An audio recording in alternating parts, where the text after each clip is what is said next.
Welcome to the Heat versus the World podcast. And now, stand up and make some noise for your host, Joel Jacob.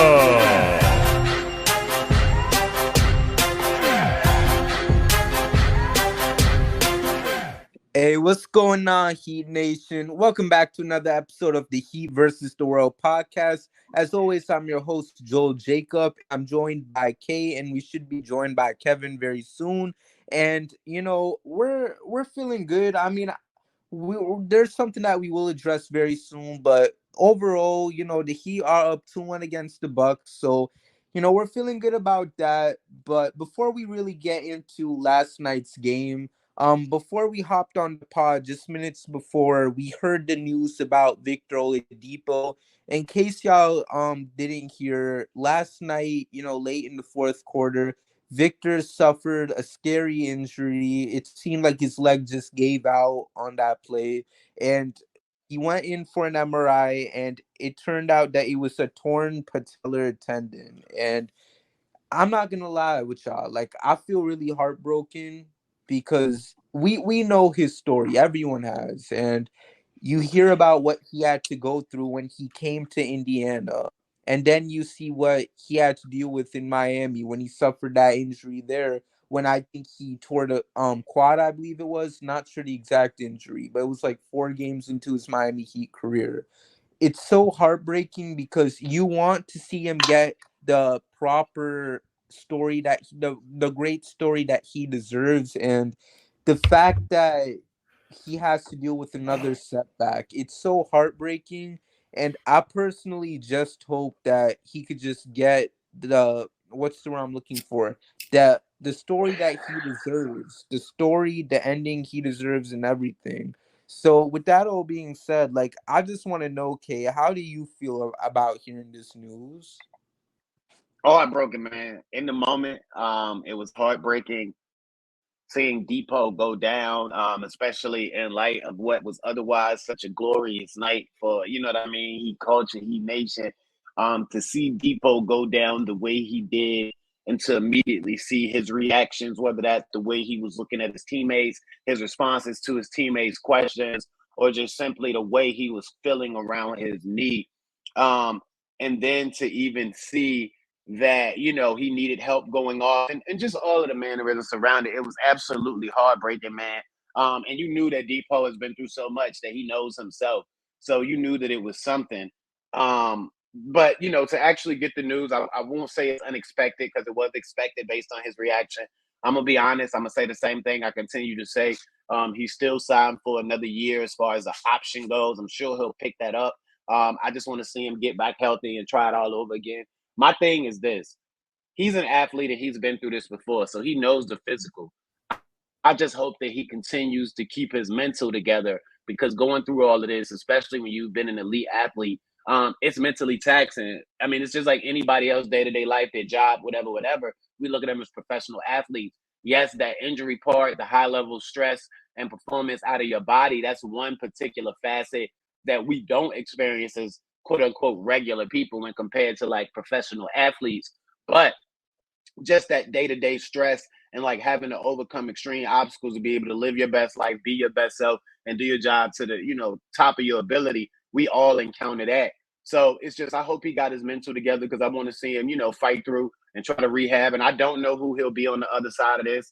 I don't know what the future holds, but I just hope that he's willing to fight through and try to do it all over again because you hate to see it, bro. You hate to see it, especially when he was finding his footing from a performance in the playoff standpoint. He was getting to that mid-range.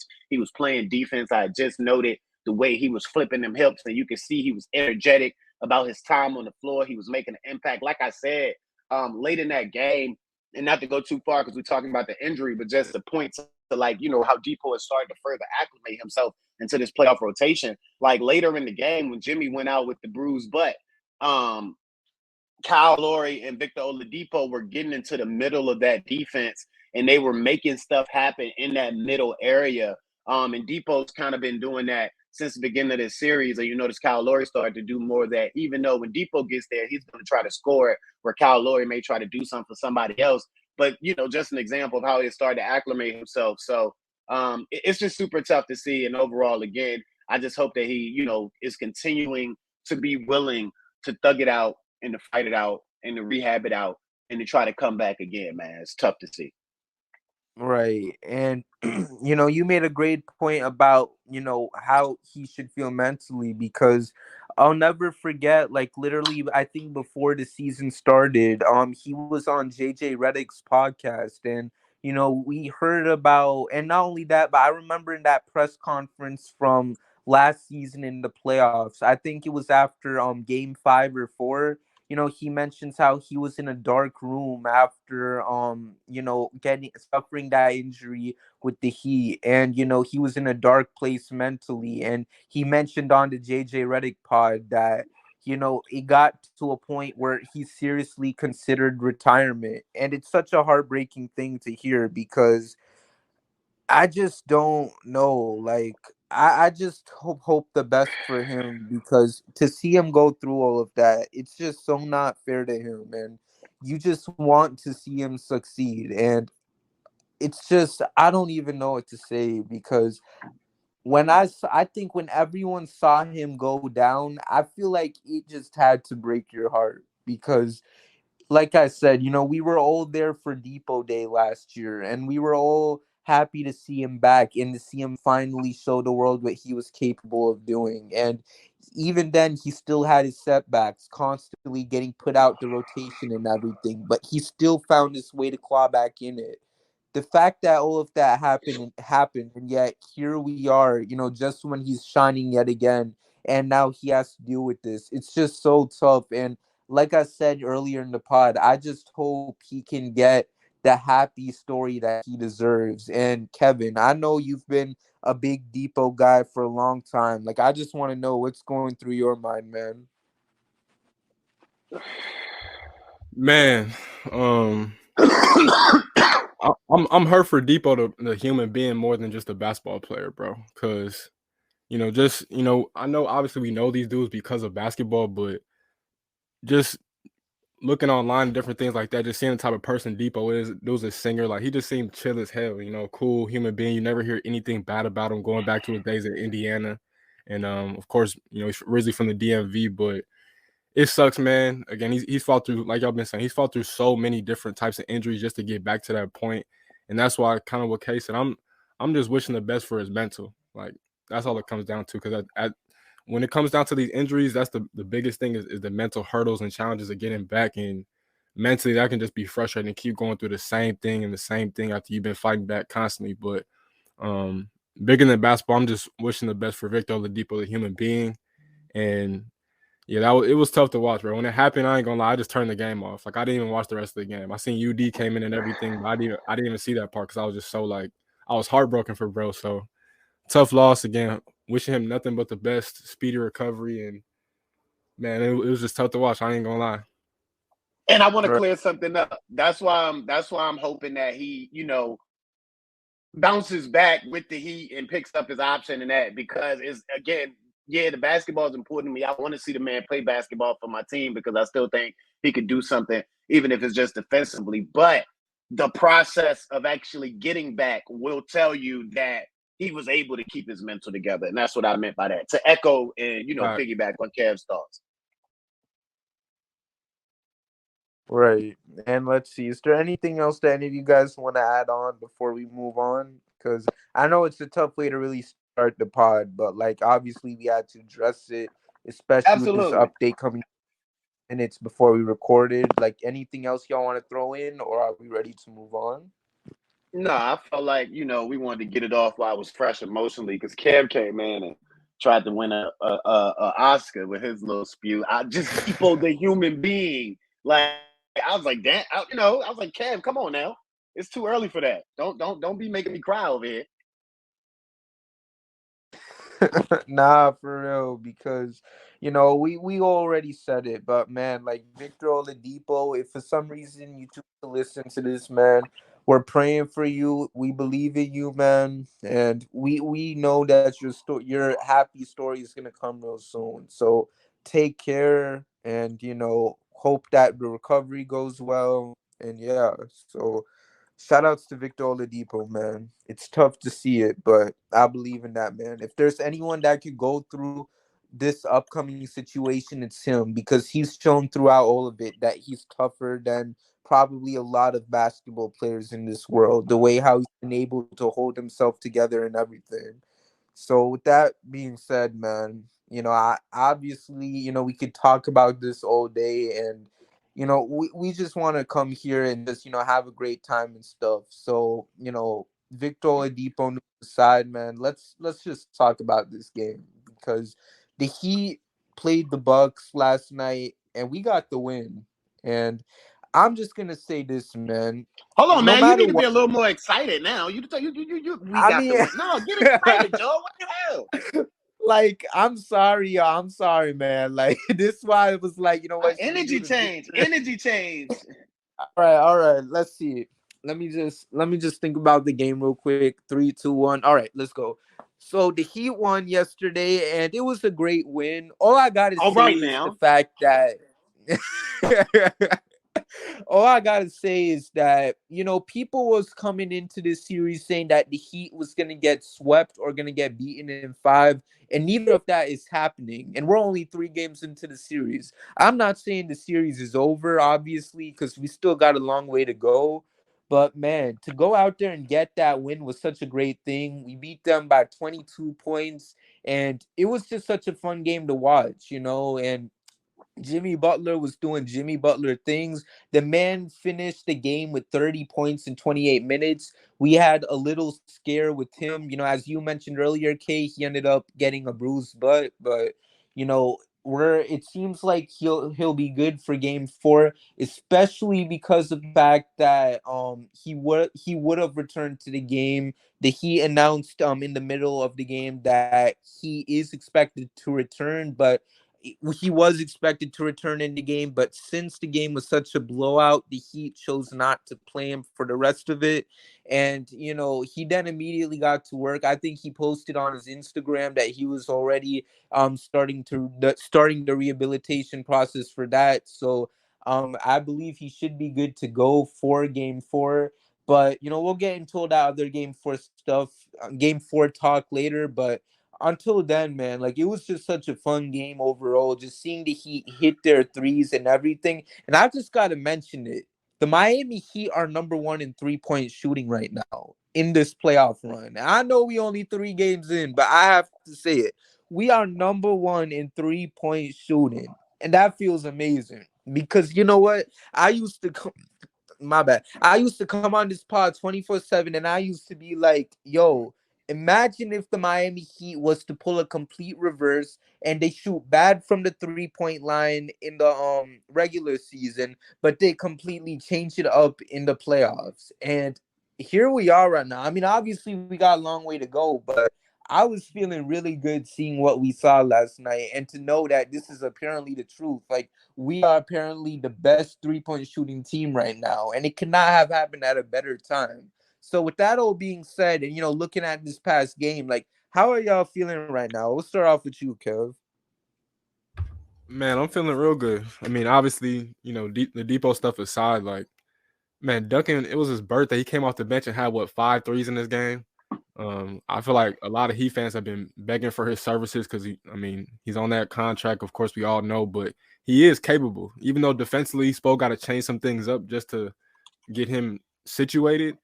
He still makes things happen on the offensive end, on the offensive end, and it makes defenses just play us more honestly as a team. And Jimmy Butler, man, what else can I say? I mean, I said bro's name a million times on this podcast. He continues to be amazing. Like, he's been him. I've been saying it's only in the playoffs. It's only a few dudes that are really better than Jimmy Butler. If I'm being honest with you, I'll probably say Bron, Curry, KD, and Kawhi in the past decade. When it comes, and that's really it to me. After that, so Jimmy Butler's been him. Like Joe said, 30 points in 28 minutes, bro. I think he'll be fine. He had the bruised butt. He'll be straight. Nobody really worried about that. Jimmy's a dog. He played through worse injuries last year, so he's been him. And man, we got to give credit to Kyle Lowry. A lot of people have always been talking super, super reckless on Kyle Lowry. He came into the game and made plays, especially when Jimmy went out. He came in and understood that he had to take more, and he had to be more assertive with Jimmy out the game. He had to get buckets, and he did that in timely plays. And he's always been a point guard, pure point guard at that, from North Philly. He's going to be a Hall of Famer. And it's good to have dudes like that, even though the only knock you can ever have on Kyle is him being hurt and that he doesn't look to score that much. But when he does, just like Duncan, he makes defenses play way more honest. And that's what you have to do throughout the course of the games, especially in the playoffs. So shout out to Kyle. I just feel like it was a complete team effort, man. You need games like that. Caleb was good. Everybody was good. And it was home court. You got to hold it down. So I was happy. It was an overall team performance.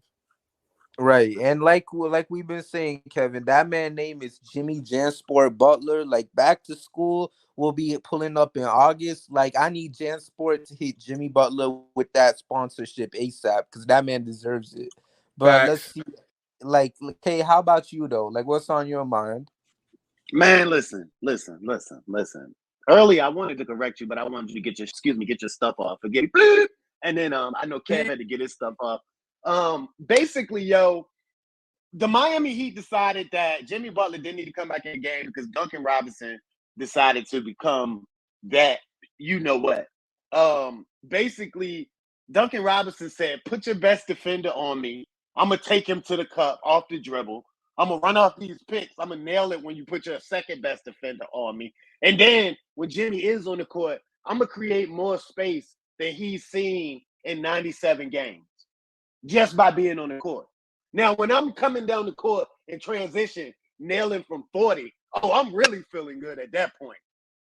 But I mean, you know what I'm saying? Like, it's a situation where we talked about it, and I'm gonna echo your thoughts, Joel, because I had heard you mention it, but I also mentioned it, and I had been trying to articulate it in a way when it was foolproof, because we understand sports and the phenomena that things can switch and trends exist, and magnificent, crazy, insane, absolutely unexplainable, inexplicable things happen.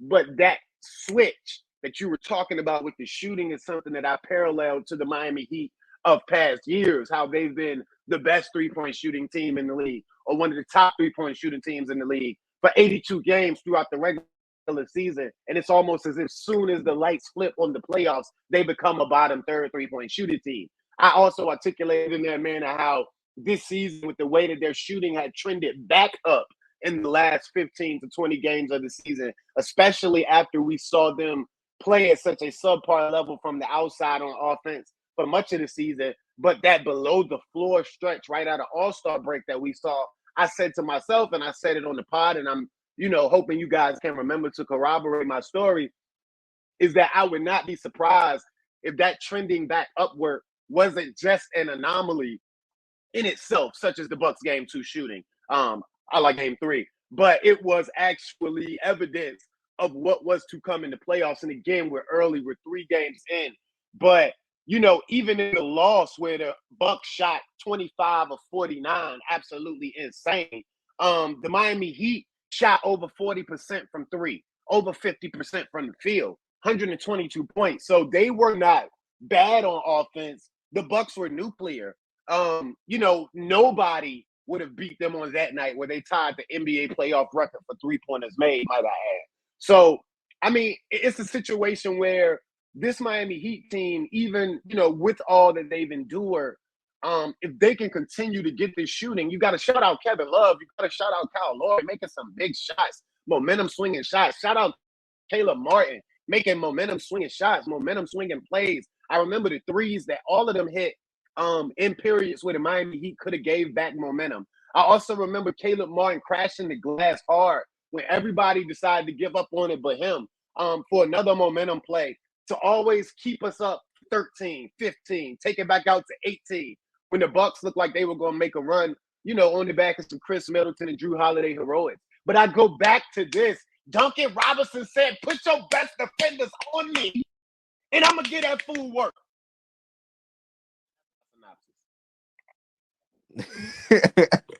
Nah, because let's talk about that. Duncan Robinson really bowled out last night. Like, it was such a great feeling. The fact that, we've been giving that man hell and about how his contract is arguably one of the worst in the league. Like, so much people have come out and say that. But for him, especially on his birthday, to come out and play the way how he did, like, it was such a great thing, and I just wanted to see his shooting pull up for at least one game specifically, and we got it last night. It would really be nice if he could keep this going for the whole series, but we can't be too picky with him. The fact that we got one game is great enough, knowing how it is with his shooting. Hopefully we can see it more, but I don't want to get my hopes up because a part of me does have to be a little, realistic Only with it, I spoke and guess, when stop it comes. dunking. Only spoke and stop dunking. I mean, it has to be said. Like, we can't tiptoe Right. around that no more. Right. And like one thing with Duncan is that he's gonna make his threes, like especially when he's being heavily contested. And that's the thing that I love about him. And like I used to make this joke, how he could never win a 3-point contest because he cannot hit the shot. He barely hits the shots when it's wide open. But if you were to have a defender run at him every time he attempted a three, he's most definitely gonna win the competition because that man, his shooting is just at another level when he's just guarded by some of these guys. And that was put on full display last night. And I just want to know, like, Kevin, is there anything that you want to add to this? Man, respect Duncan. I mean, I think the thing is at this point is that especially with Tyler going out and now Depot, that's two guards out of your rotation for the rest of the season. Essentially, No choice. you have no other choice but to play Duncan. It's he gotta do something. I think next game he has to have a big game. If he can just play good at the crib, which all role players get paid to do, that's all we need there, Duncan. And I know it can translate to Milwaukee too. I'm not saying that, but I think Game 4 is a big opportunity for the Heat. If I'm being honest. Right. And I just want to say, like, 'cause I want to mention his name again because it is a bit of topic for us. But win it for Depot, man. Like, let's just win it for him, bro. 4 for 4. Like, yeah. Oh my Well, gosh, y'all that's y'all both snaps. mentioned That's great points. snaps. Oh yeah, Mm-hmm. 4 for 4. Oh yeah, okay. You better trademark that, Kev. I said big face backpacks. I said big face backpacks in the group chat. And Kev told me trademark it, which I already done. So anybody out there that's looking to get money off it, it's already sent to the office. So don't even worry about that. But I'm just saying, y'all both mentioned great points, man. That and like I said, that motivational factor, whether it be Depot, whether it be Hero, whatever. I think that truly exists with these guys. I think it gives them another reason to go out there and play. But at the same time, you mentioned something, Kev. Listen, at this particular juncture, the Miami Heat already have home court advantage. The Bucks have to win at least 2 games on the Miami Heat's home floor to win this series. What you have to consider is the fact that even if Giannis comes back next game, is he going to be Giannis? Okay, let's say that he's 85% of Giannis. Well, y'all weren't beating us before he got hurt. The only way that y'all beat the Heat is by going insane from 3. Well, when Giannis is playing, y'all don't take that many threes because he's getting all of his touches. It's just like I can't predict anything. 3 games into it, like we've been saying, we always want to be tentative. We always want to be realistic. We always understand what we're up against. And because I like to consider, at least you two guys and Dame, I'll throw him in there. I like our whole crew. We're logical when it matters. And I like to consider myself a real optimist, a realist, you know what I'm saying, an optimal realist. Because y'all know that I'm optimistic. I believe in the best can happen, but I also try to acknowledge that I know what can happen and what might happen. But this Miami Heat team has an opportunity to do something really good if they can win this next game because, like, I mean, if they go up 3-1 on the Bucks, it's a wrap. I'm saying at that point, there's no way the Bucks gonna beat them. If they go up 3-1 on the Bucks, I will say at that point the Bucks are cooked. I will say it then. So I think both of y'all bring up some really good points on the motivational factor and how crucial this game 4 is for the Miami Heat. All right. Is there anything else that y'all want to add before we really go into a deep dive about what to expect come game 4? Nah, I'm good. Let's do this. So Game 4 for the Heat, man. And I'm just gonna say it like this. I mean, we already said it before, but they gotta win this for Victor, man. Just do it. And like you guys mentioned, there's a big chance that Giannis does come back for this game, mainly because obviously this is very important for the Bucks, and they do not want to go down 3-1. And really, and you hit it right on the nose, K, because even if Giannis comes back, the 3-point shooting isn't going to be like how it's been, because obviously you want to get Giannis the touches and everything. And then there's also the fact that Giannis won't be 100% for the series. Another thing that you hit on. So that's going to be the main thing for Miami. Can they take advantage of that? And then also, I just want to make sure Jimmy is 100% too, because, obviously, I mean, I don't know. I think he'll be fine because now that I'm looking at it, like a butt injury is probably not going to be too major compared to any sort of other Right, injury. Like, right. I'm not going to take it for granted because obviously, I'm not a doctor or whatever. But I mean, aside from the fact that he probably can't sit down good, like, It ain't a at bet. least. We can take solace in that.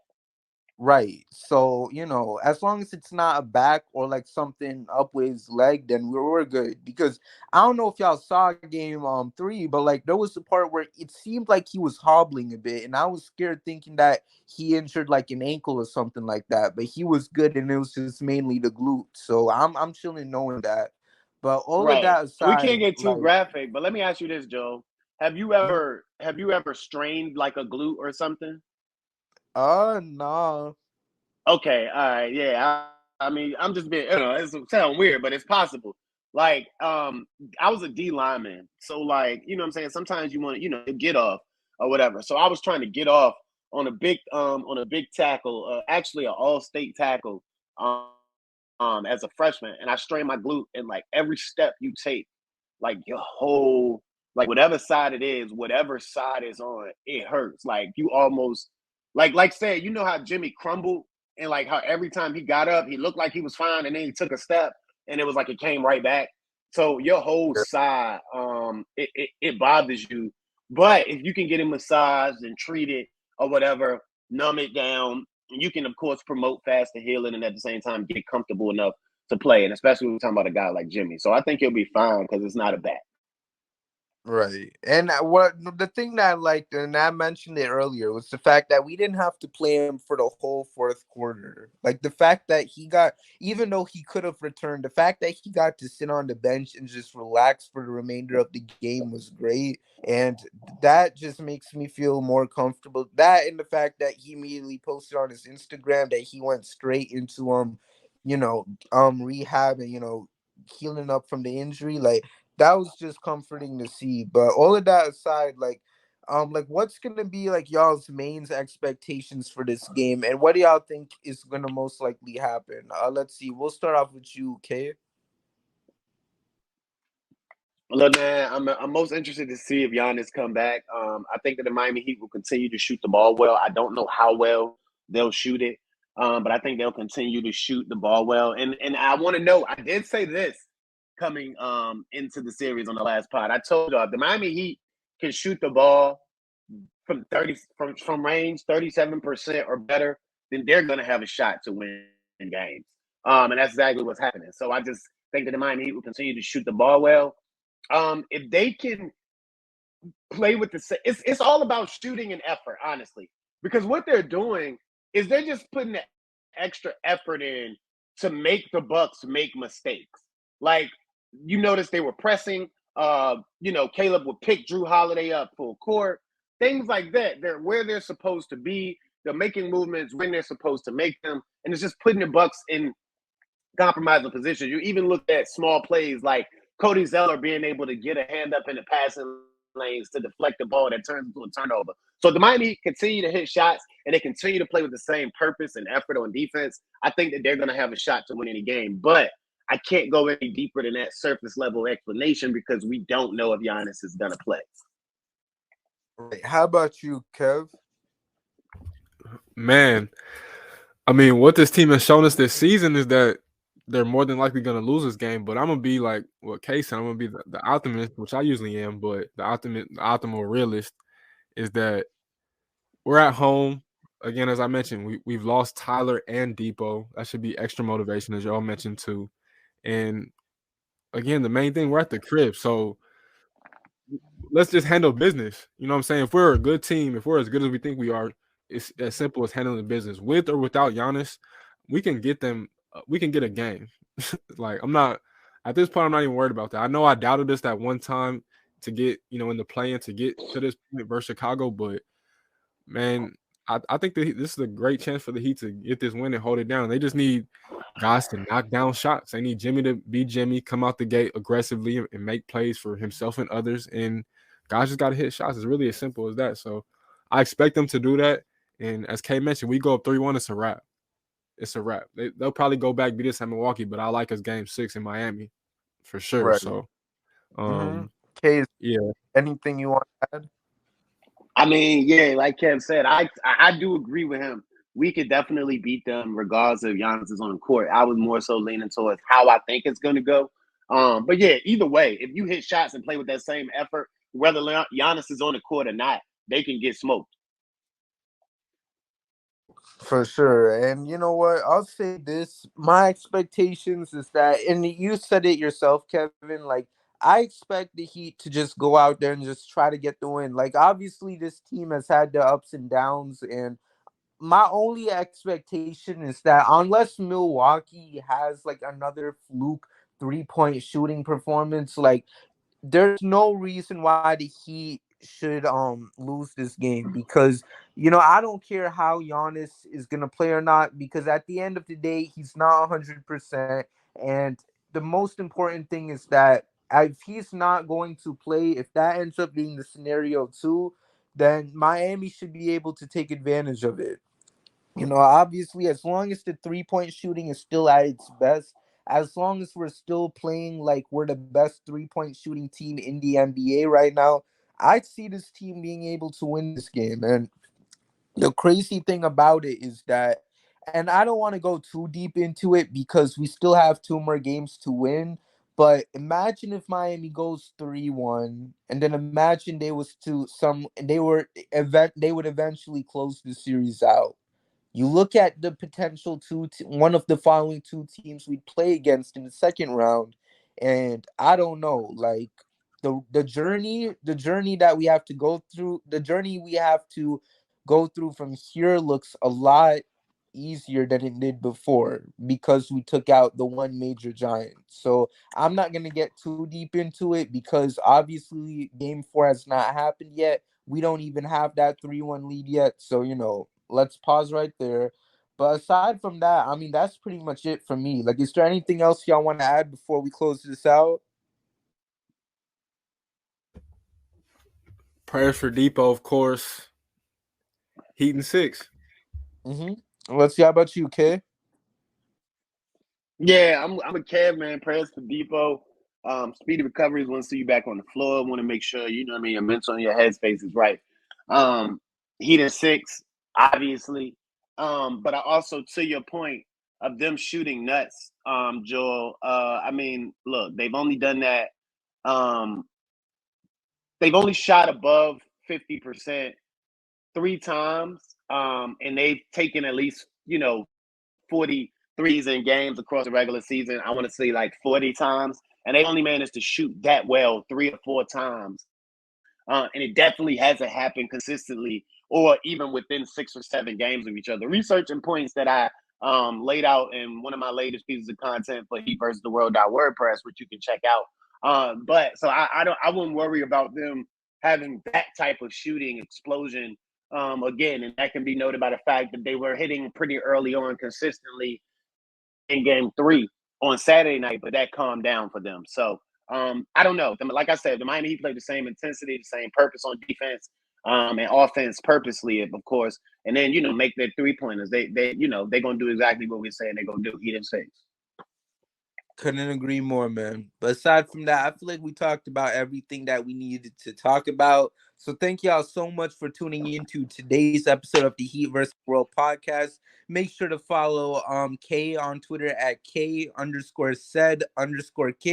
Make sure to follow Kevin on Twitter at Kevo Mufasa7. That's 2 O's for Kevo. And make sure to follow me on Twitter at JoelKJacob_. And most importantly, make sure to follow Heat versus the World on all platforms at HTW Podcast. And make sure to check out all our shows on YouTube. Make sure to subscribe to the channel, where not only you can get access to Heat vs. the World podcast episodes, but also upcoming episodes of the Biscayne Breakdown featuring our guy Kay and Deem, Culture Shock featuring all of our ladies here at Heat vs. the World. And then also we got other content heading your way along with our Dolphins podcast. And then most importantly, go to hvtwpodcast.wordpress.com, where many of our contributors, including Kay, is constantly writing up some great articles. So make sure to check that out. And it's going to be a fun time, y'all. We're going to keep the content going. Hopefully the Heat can keep this playoff run alive and we can continue putting out great content for you all. Aside from that, man, prayers to Victor Oladipo. We know that you can make a speedy recovery, man. All of our prayers are with you. And Miami Heat, let's go try and take this 3-1 lead. We believe in you guys. Aside from that, y'all, thank y'all so much for tuning in to today's episode of the Heat vs. the World podcast. And until next time, y'all, hit that music because we out. Thank you for listening, and we'll see you next time with a brand new episode of the Heat vs. the World podcast.